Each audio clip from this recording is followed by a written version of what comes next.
Welcome to Double Talk. I'm Mark Steffen. And I'm Chris Soular. Chris, what are you doing here? Hey, well, I mean, when the other host is not in town, and this guy, who's this guy? Mike Mandel? Yeah, Mandel. Yeah, that's right, that's right. He just he went to the coast this week. He takes a vacation every couple of weeks. How are we going to run a show here? I know, must be nice. Yeah, I just must can't be do nice. it. But anyways, anyway, welcome to the Double Talk family. Yes, yes. And speaking of that, I'd also like to welcome to the Double Talk family Jerry May Iturralde. Jerry May Iturralde. Yes, she's over there at Maxx Designs, and she did my nails. Okay, Maxx Designs. That's a very high tech, high Maxx Designs for VIPs. Designs over here on Loman. On Loman Avenue. And they do some really nice hair. I Hair, you got nails, yours all done. Looks very nice. Nail, massage. They do it all over there, and Ramon and all the folks over there know what they're doing. They've been in the business a long time, and good job, Ramon. These people know what they're doing. And thank you, Jerry May, for great nails, manicure and pedicure, solid. Okay, listen. Go to Maxx Designs this week. Okay, go talk to Ramon. Say you heard it on Double Talk. You're gonna get 20% off your order. Okay, go get a nice haircut, manicure, 20% off. All right, right there. You say you heard it right here on Double Talk. If they give you any problems, you give me a call. That's how we do it here. That's it. So Maxx Designs, Ramon is giving you 20% off this week. You don't have to wait for the deal of the week or anything. Just go there. That's right. And you know what I like about them? They've got great air conditioning.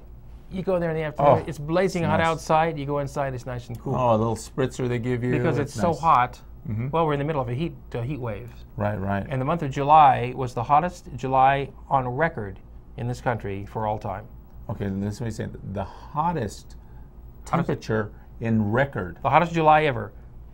And boy, does it cause havoc in this city. And they say there's no climate change going on. Man, so I mean the thermometer is probably going off the scale there, you know, and when you're talking about heat, you know, and when you're having these heats, I mean, you know, there's a lot of considerations to be taken. There's senior citizens out there who can't tolerate a lot of this heat. There's children who are under heat. There's people who are sick, but it didn't seem to bother the city of Las Cruces. Well, before we get to that, though, oh, we're not getting that yet. Okay. The heat is causing a lot of problems besides just being uncomfortably hot. Right, right. It's affecting the crops. Oh, that's right. Crops can't grow without rain. And we're in the middle of a drought, a nationwide drought as well, thanks to the heat wave. Now, don't we use corn for ethanol? To eat. Stuff like that, to eat? We use corn. Well, to feed our cattle? 40% of all crops grazed in this country go to feed animals. Right. Non-human animals. So animal prices are going to, animal feed is going to go up, which means the animals that people eat are going to go up in price. Beef, pork, chicken, turkey, all that's going to go up. The corn you buy in the grocery store to eat, that's going to go up in price. The gasoline you buy is going to go up in price because they use corn to make ethanol, which is in like 10 to 14% of many gasolines. So we're going to get a 10 to 40% rate hike on our gas. On many things. Okay. Food. Transportation to move the products from one place to another is, you know, utilizing petroleum fuel. So it's all going to go up because of this drought, climate change. Yeah, that's not good. Yeah. So, and add to that the heat, the weather, and what happens if your water gets shut off and you have no air conditioning? No air conditioning, or you have can't take a bath. You have evaporated coolers. Yeah. Matter of fact, we got an email recently from several of our viewers complaining about a sad story that they heard is that a family of 6 with a child of 5 years old who was sick, and the city turned off their water and gas. Okay, yes, they were late. They were late, but apparently they said they'd never been late before. They had their utilities for about 6 years, what I understand. Never been late before, and this is a family of 6. And only late for 1 month, or they were like a couple of months in arrears? I think they were just. It's like the point is, they weren't aware that they were that far behind. Okay, so this is not like this is a come and go first timers. They've had this account for 6 years. 6 years. Okay, so. And what they did, I understand, is they turned the water off at 11 a.m. while the family was in the home. While the family was in the home, unaware of this, they've done it sneakily. They actually sneaked to turn. They actually come to the house, turn off the meter of the gas and lock your it water. Shut. They lock it shut. The family went to go use the toilet and found out there was no water. That can be a hard way to find out. 1 hour later, the family rushed to the city and paid the bill in full. Well, that'll get people to pay their bill, won't Paid it? in full, yes. But I mean, there's an understanding. You would think that they would knock on the door and say, "Hey, we're going to turn it off. You're going to make arrangements right now, or anything like that." No, there was no notice given. Now I understand this. The electric company, City El Paso Electric, gives you a notice, and they'll even knock on your door before they shut it off. Okay, they're much more lenient too. I noticed, by the way, if you're late in your bill for 2-3 months. They're not quite as strict, and they don't charge a late fee the way the city does. And the cost to turn your utilities back on aren't so expensive. Now here's a clincher. Here's a clincher. A family of 6, sick child. They refused to turn the water on even after the bill was paid 1 hour later after they turned it off for 5 days. Why would they not turn the water back on? They said they are backlogged. They're punishing them. They're backlogged, and they don't have enough staff to do it. Okay, how long does it take to turn on the water? It takes approximately, me watching someone do it, actually, it takes approximately about 2.5 minutes. Well, they weren't too backlogged to turn the water off that same day. No, and they could have, and matter of fact, that driver was probably just down the street. Right, and there's more than one driver doing it. And in an effort to help this family, the Las Cruces channel called up the city of Las Cruces and waited on the phone 2 hours and 33 minutes before anybody would answer. What? 2 hours, and this is you're just on hold for 2 hours? Well, they make you you have to go to collections. Yes. So we went to collections with the family. We sat there, but we had to wait 2 hours and 33 minutes before anybody in collections would answer the phone. And we asked them, why did it take 2 hours and 33 minutes? They said, because there's only 2 people there, and they're handling all the walk-up traffic first. I see. And so you have to sit there for 2 hours. So it lets you know, they say, but if you, and this is what the operator said, not the operator, the customer service said, if you wanted it done to take care of business, you should come down to the office. I see. It says, but the bill, I told the lady, I said, but these people pay the bill. What business are you going to be taking care of? They already came down. Yeah. They came down and paid the bill. All they want to do is make sure that arrangements. Now, here's the original thing. The city told them it would be turned on in 3 days. After calling back on the 3rd day, because it wasn't turned on, the city said, oh, well, we got overloaded, so now it's going to be 5 days. I see.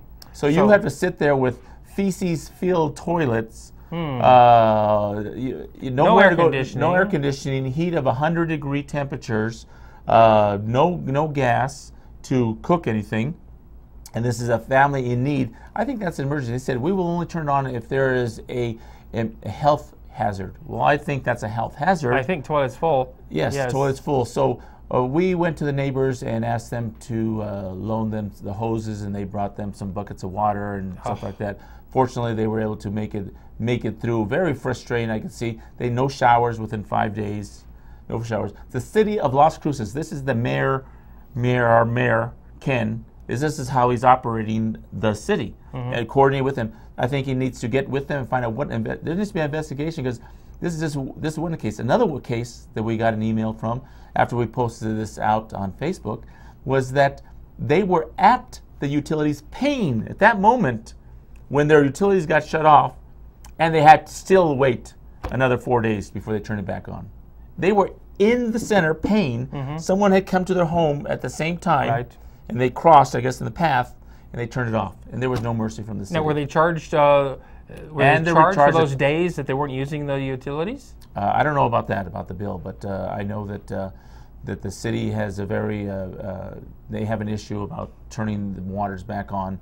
Well, we need to know if this happens again. Please let us know. Please let us know. We'll show up with camera crews. We'll show up with camera. We'll document this. We'll come to your home. And we'll put it live on the internet worldwide. Yes, and we'll let them know. And we'll send these also to our mayor, Ken, because I'm sure he's taking showers every day. And I'm sure all those customer service people took a nice warm shower that morning. Yeah, though as I understand it, our mayor is now showering alone.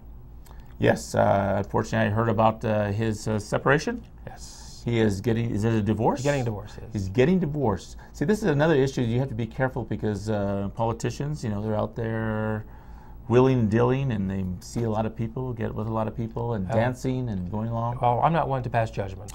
But you need to be careful, and if you're going to be doing things like that. So if you're going to please let us know if you're going to have problems with your utilities, if you get shut off by the city, or you think you might we'd like to be there when they do shut you off with our camera crews. So please let us know here at Channel 98. Tell them how they can get a hold of us. Double Talk, they can go to Double Talk at lcc98.com. Double Talk at lcc98.com.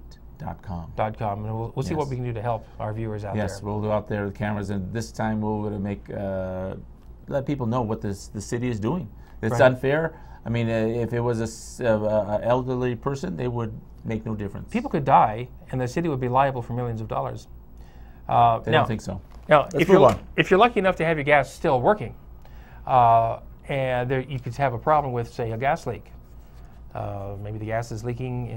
Maybe you left the pilot light on, but the light's not on, so the gas is leaking into your house. Or you have some sort of a gas water heater. Maybe it blows out, but the gas is still leaking. If you smell gas in your house, now they put a scent in the gas, so you can tell. Right. It smells like rotten eggs or something like that. Natural gas really has, by itself, has no odor whatsoever. It's colorless. It's odorless. But they inject a sulfur smell to it so that you can detect its presence. And when you do detect that presence, quickly look around to see where you might find the source of it. When you find that source, turn it off. If the gas seems too overpowering, or you can't find the source of it, there's several things you should and should not do. The first thing you should do is leave the house immediately. Leave the doors and windows open. Leave the house. Next thing you should do is call the gas company from outside, not inside. Do not use the telephone inside. It could cause a spark, hence an explosion could occur. So call from outside. If it's really bad, call 911, and the fire department can come and check on the problem. They'll get there long before the gas company ever shows up. Yeah. Now, there's a couple other things that you need to do, and I'm going to put my glasses on. Okay, I guess there was a list in the paper this week. Yes. Yeah, so yes. Yeah, I'm I'm reading this from this week's Sun News. Also, make sure you leave a phone number with the person you call so that they know how to contact you back to keep you updated on the progress of helping you. Now, there's several things you don't want to do, and that is you don't want to use a telephone. Lighting firecrackers? You don't want to light a firecracker. You don't want to light a cigarette. No smoking at all. So don't use a landline or a cell phone in the house. Do not turn the lights on frequently. But I think the main thing is that will cause a spark. You need to air the facility out. Yeah, don't smoke, and do not go back inside your house until you're told that it's safe to return. These are all common sense things to do. Unless you have money hidden under your bed. People forget. You want to get that. Right. So if the city has not turned your gas off yet, and you do have a gas problem, those are the guidelines to go by. In the meantime, we're going to take a break. Okay, well, we'll take a break, and this is Double Talk, and we'll be back after Chris Soular, Mark Steffen. Yeah. We'll be back after these words. After these words, let's go.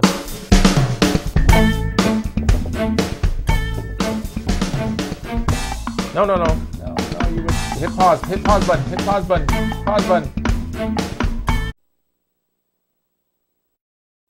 Welcome to La Buena Vida Women's Club, located away from the crowds but close to home.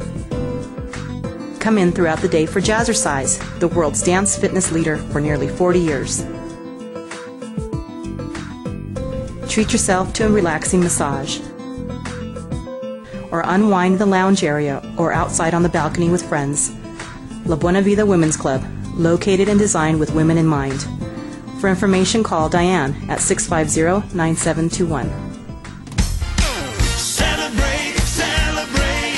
Fiesta Motors. Come and see us today and discover why our service is second to none. In business for over 17 years, we have the right car for you. When you buy a vehicle from Fiesta Motors, we do everything possible to ensure your satisfaction. Located at the corner of El Paseo and Main. See you there. Celebrate Fiesta Motors, where buying a car is always a celebration. Taunton Interiors, make yourself a beautiful home. The most beautiful homes in Las Cruces have one thing in common. It's Don Tan Interior.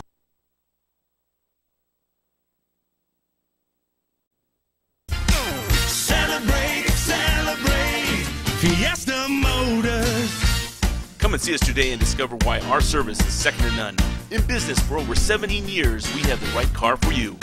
When you buy a vehicle from Fiesta Motors, we do everything possible to ensure your satisfaction. Located at the corner of El Paseo and Main. See you there. Celebrate Fiesta Motors, where buying a car is always a celebration. nation.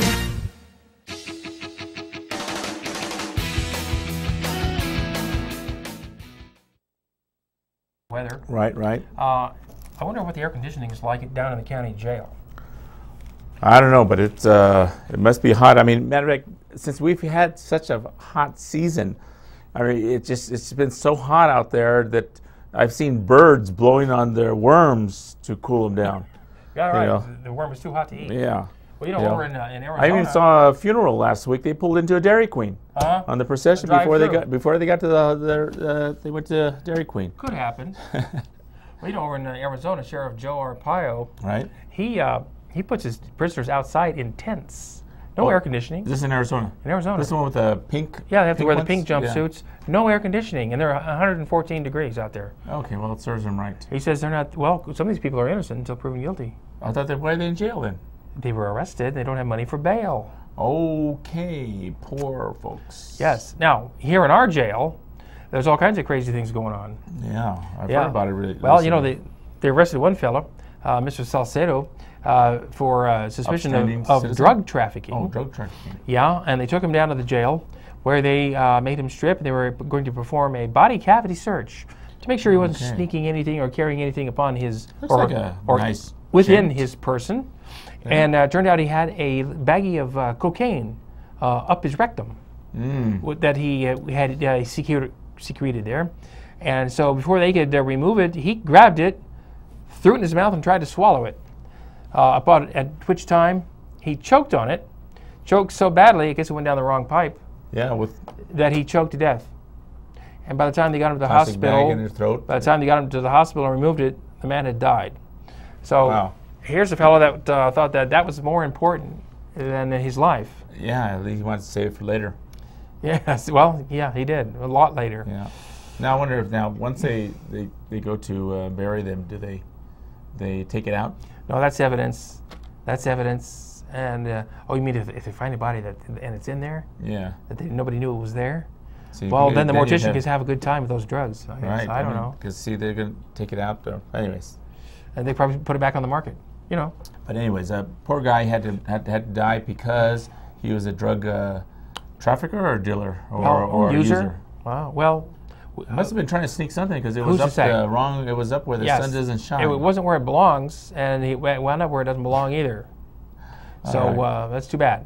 Too bad. Now, also another thing that's speaking of water and heat, the farmers are not getting as much irrigation water as they're used to. I wonder why. Well, there isn't enough water. Oh, okay. They get their water. Rio Grande looks pretty full right now, coming down. Well, yes, because it's irrigation season, but. People are stealing the water. They're taking these 1 gallon milk jugs and taking the Rio Grande and taking it out. No. Oh no. We're talking about big time theft. Big time. Okay. People diverting water into their fields who haven't paid for it. Okay, or people hooking up a truck and pumping water out of irrigation ditches that a farmer has paid for. Farmers only get their allotment and no more. So if somebody's stealing the water that farmer's already paid for, then that farmer's out, his crops could die. I guess they'll take it to their small crops where they have the other farmers. So one farmer is stealing from another farmer. Or maybe they can go out and sell that water to some other farmer. Who knows?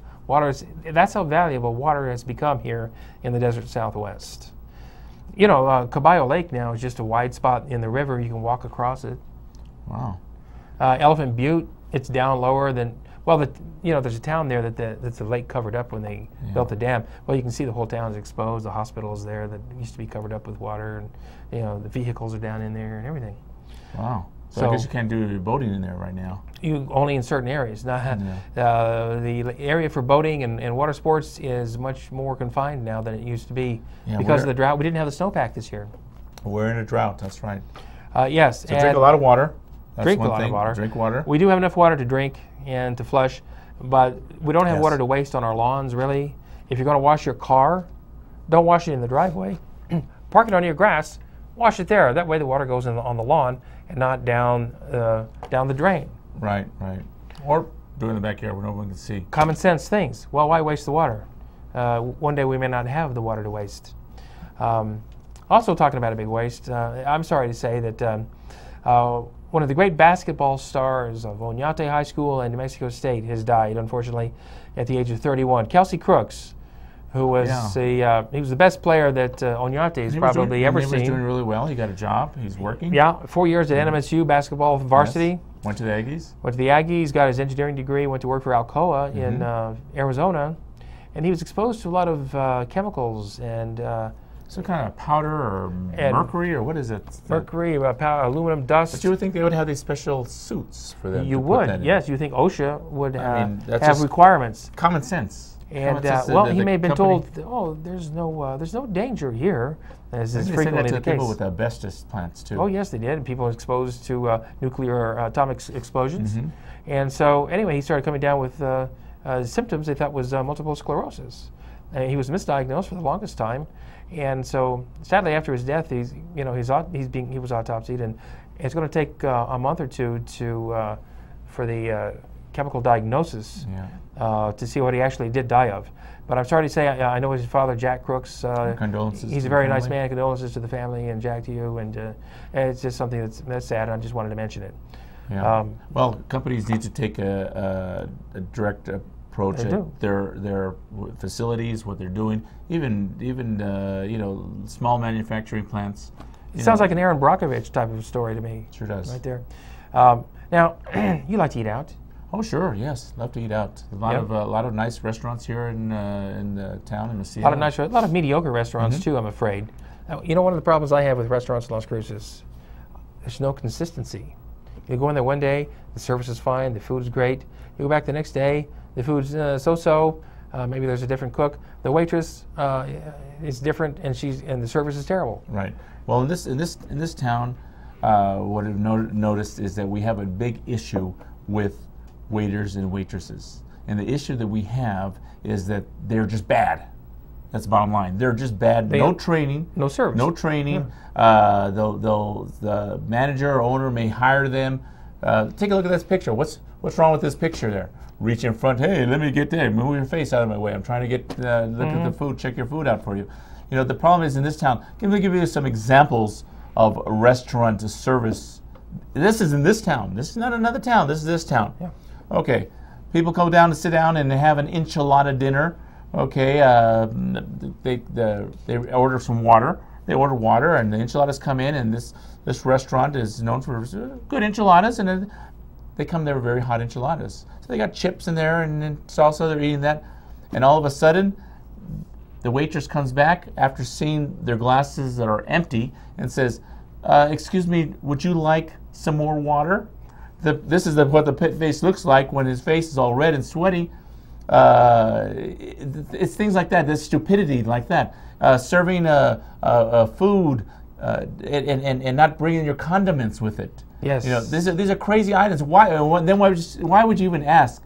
I'm serving you a hamburger and fries, onion rings. Sir, would you like some ketchup or mustard with that? Just bring it and put it on the table. You bring it. You don't ask. You bring it. If they don't need it. Are you afraid they're going to stick them in their pockets and walk away with them? No. Okay, this is the issue. Here's another scenario.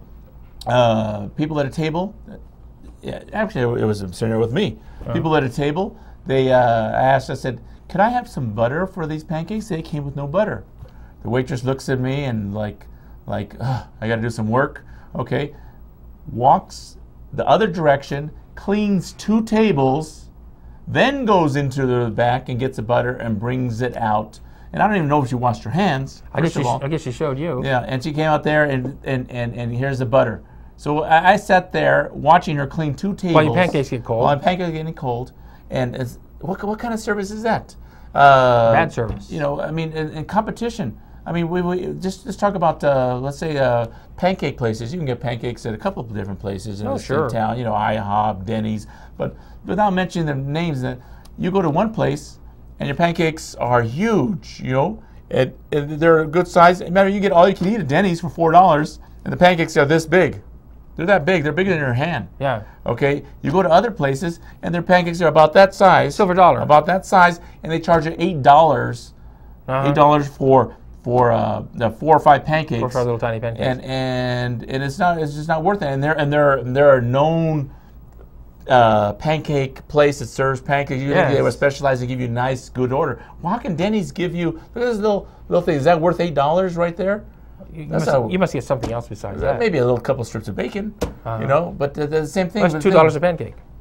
It's ridiculous. It's ridiculous. And then again, they'll ask you, would you want pancake syrup? Why would you even ask someone if they want pancake syrup? Right. They should bring 2 different kinds at least. Yeah, and just the service. And then the waiters in this town, I think they expect they're going to get a 15 to 18% tip regardless of their service. Well, no, you're not. No, you're not. As a matter of fact, I went to one place, and not to mention the name right now, but ordered a pitcher of beer. Yeah. The server actually, because they were out of glasses, they went to another table.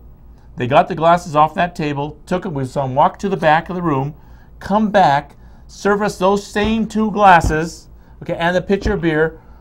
Those glasses they looked all, when somebody handles them and everything like that. He walked away. I looked at, smelled the glass. It was the same beer glass without any cleaning. I took it to the men's room. I washed it out real good. It smelled great. Okay, this is what they're doing in this town. We don't even know what they're doing in preparing the foods back there. I mean, you had some experiences of some pizza parlors here preparing foods in a certain way. Oh yeah. Well, this is a pizza parlor. Take a watch when you go out to pay your register. There's places.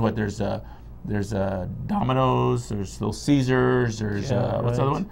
Papa John's. Papa John's. Listen, one of those, it's a national chain. They're not going to advertise on the station anyway. You go to Papa John's, and the same people who make the dough for the pizza and put the pizza together are the same people who take your filthy money and touch it. They don't don gloves after they touch the money, but they do go and squirt sanitizer on their hands. First, so they rub that all around their hands. Bacteria and germs and dirt on top of with some cream. They put the sanitizer on their hands, and then they go and they pick up the dough, and they start making the pizza.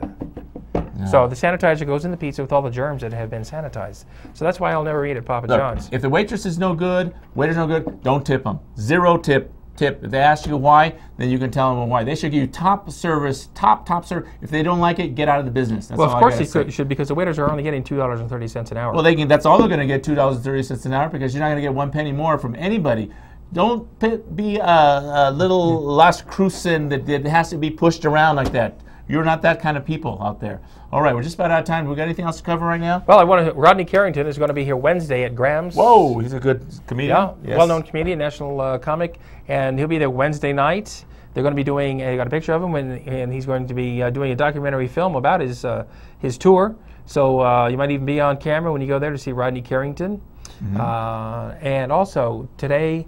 This week is Smokey Bear's 68th birthday. 68th birthday. Smokey Bear is from New Mexico. Okay. From the mountains outside of I think we're just about out of time. So, well, thanks a lot for being with us here on Double Talk, and we'll see you next week, right here. Next week on Channel 98. Mike Wendell will probably be back. He probably will be. Yeah.